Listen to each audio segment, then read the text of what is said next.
So the next talk is from Luciana Melina Luque. I hope I pronounced that Luque. right. Luque. Almost.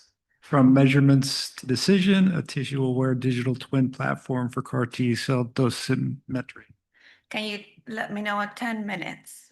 Okay. Thank you. Well, hello, everyone. My name is Luciana. As Lance said already, I come from Cancer Research UK in Glasgow, Scotland. And I would like to thank the organizers not only for giving me the opportunity to be here in front of this brilliant audience, but also for bringing me this to the sunny Tampa, which, as you can imagine, coming from Glasgow, is pretty much appreciated for my vitamin D supplies.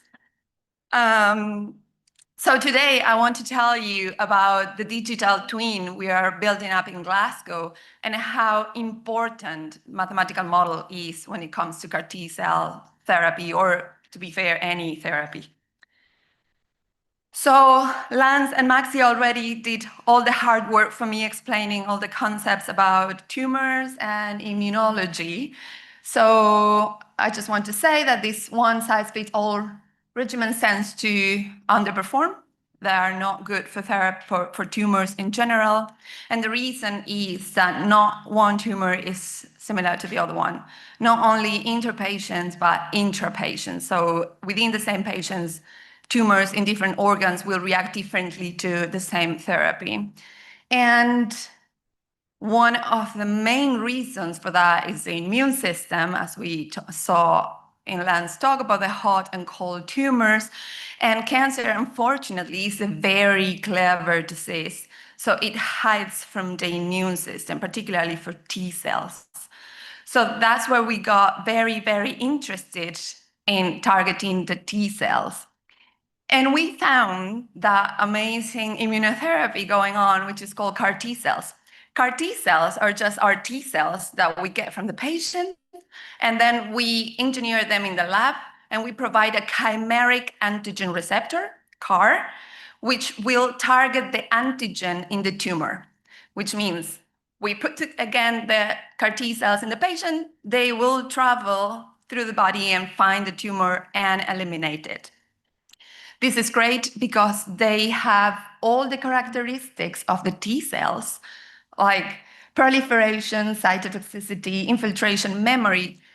And the best thing they have, and that's what makes them different from the other immunotherapies, is that they persist in the body, which is great because we can treat tumors, as in trying to eliminate the tumor. But in so many cases, we cannot eliminate the tumor. So we may want to keep it under control, like treat the tumor as a chronic disease, right? And CAR T cells are great for this because they stay in the body and they will keep the tumor under control. And the patient will come back every now and then to put more CAR T cells or whatever.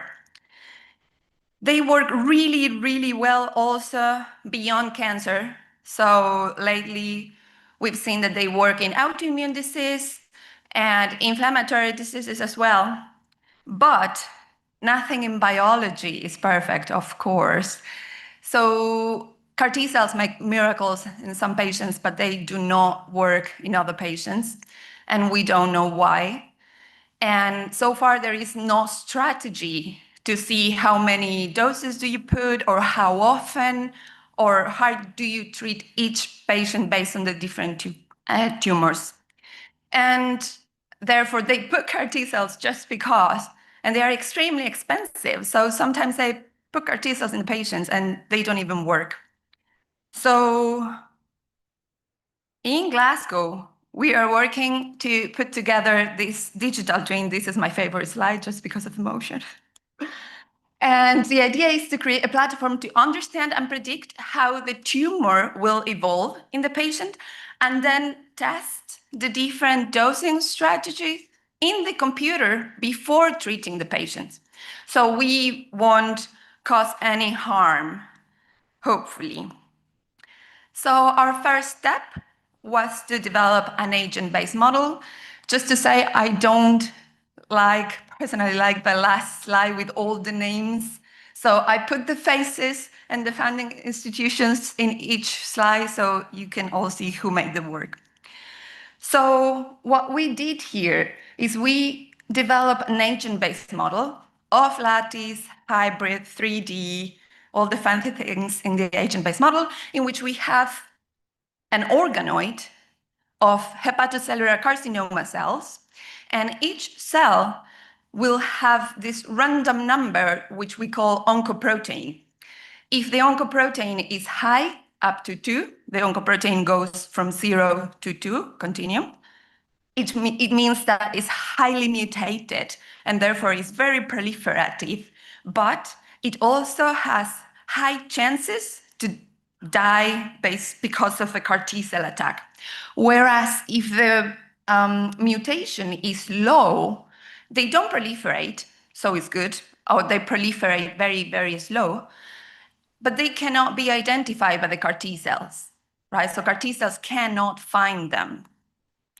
And then they secrete also an immunostimulatory factor, and the CAR T cells will move towards that immunostimulatory factor to find the cancer cells.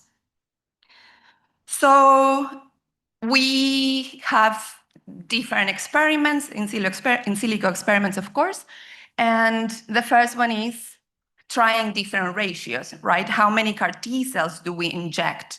And the ratio is CAR T cell over cancer cells. And we can see, do I have like a pointer? Yes, here. So we can see here, if we apply a ratio of 2 and 2.5, there is not real benefit, right? We can also see how the different populations, here is the same oncoprotein value, but I just divided it into 4 different types. So type 1 is the more proliferative one that I mentioned, and type 4 is the less proliferative one. So we can see that if we apply a ratio of 2 CAR T cells, there is this low proliferative population that goes high in the tumor, but which we would say, yeah, it's good because they don't reproduce a lot, but CAR T cells are not efficient there, right? But I think the best thing to look at here is the ratio of dead cells over CAR T cells. And when we apply ratios larger than 1, here we are, you have a lot of free CAR T cells, meaning that they don't kill. You have a lot of CAR T cells that don't kill cancer cells and are freely in the body. And yes, it's good to have CAR T cells in the body, but not too many, because too many can cause side effects, and we don't want side effects. So regarding how many CAR T cells, mathematical models or computational models can be very, very useful. And I think this is my favorite bit of results. We now try dosimetry strategy, as in when to apply a second dose of CAR T cells. If instead of applying just 1 single dose with different ratios, we apply 2 doses. And this plot is really cool. It's a bit difficult, so bear with me. Here we see the growth rate of the tumor. So at the day 30, we compute the growth rate from day 0 to day 30. And here we have the second application day. So how the growth rate varies depending on when we apply the second dose. The first dose is applied at day 0, and the second dose will be like day 2, day 4, there's day 6, and so on. And this is really interesting. So for the control case, we don't have any dose, so it's a constant. It's the solid line, black line there. For 1 doses of different ratios, as in 0, 25, 1, and 2, we have the dashed lines, which are also constant because we don't have a second dose. And the scatter points are the second dose. And I think this is really interesting because if we apply the second dose at day 8 or before the 10th day, the ratio 1 has the same efficacy than ratio 2, right? They both have the same efficacy, which means that if we inject less CAR T cells, but at the right day, we can have the same results. we can see something similar in the final oncoprotein average. What do you? That related to the genetics of cells. When they engage with their antigen, they expand. They reach a peak at 7 days. They actually go. They have. You consider that? Yes.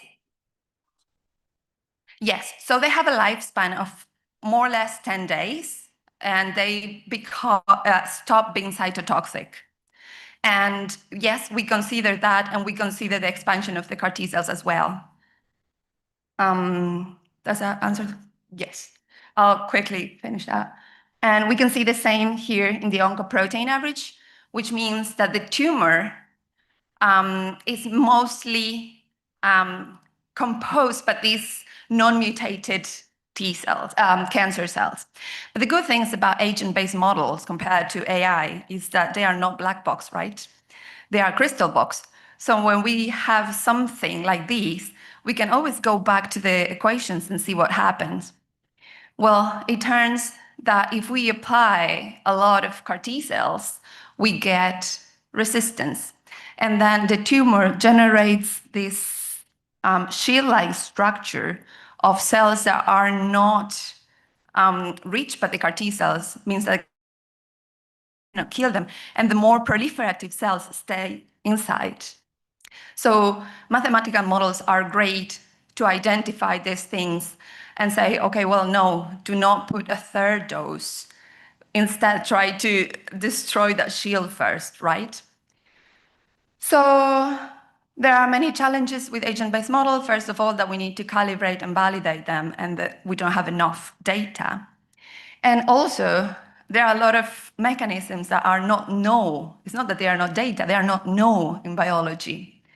So in Glasgow, we are putting together our hybrid lab, in which the main part is a dry lab, which is the model I just shown you.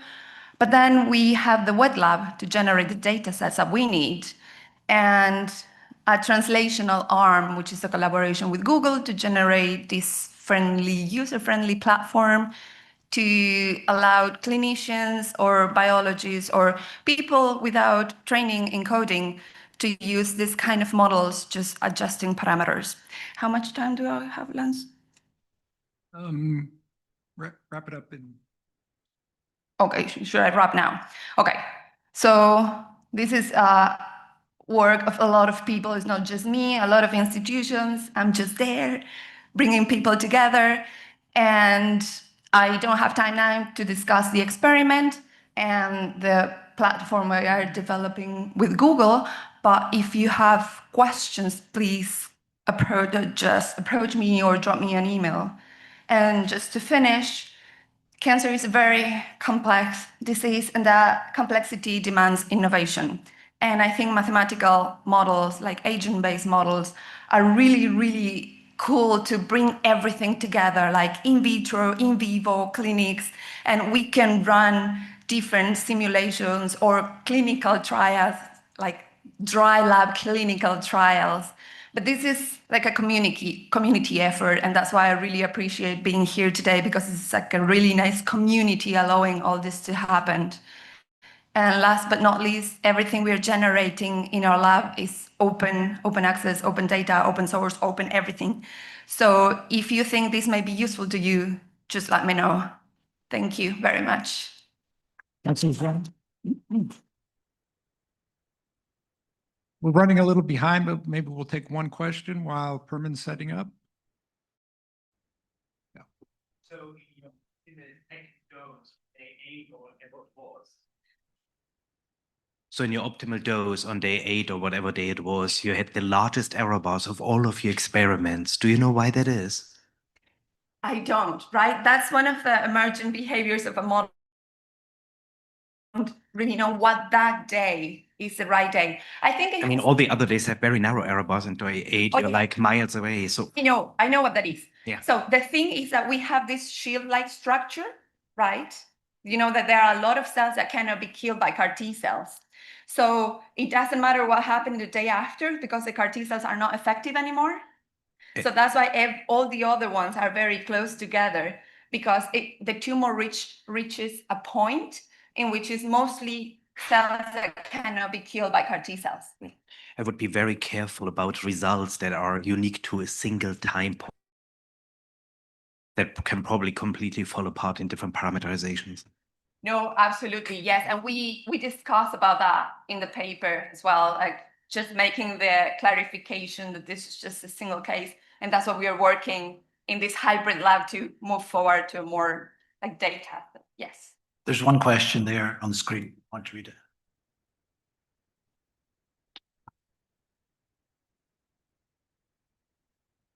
So the question is, only proliferation features that enhances the detection of cancer cell by T cell or cancer cell migration also cancer cell migration also impress the detection, and how?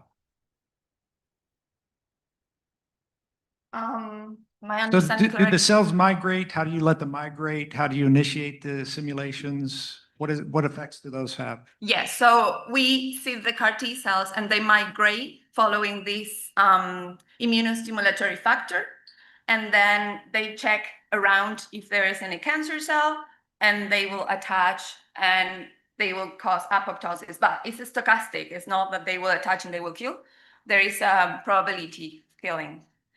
And we didn't measure it because this was developed in Argentina, so we didn't have money for any experiment. We use published data, and we only have data about proliferation of CAR T cells and velocity. So this is one of the things we're going to measure now in our hybrid lab.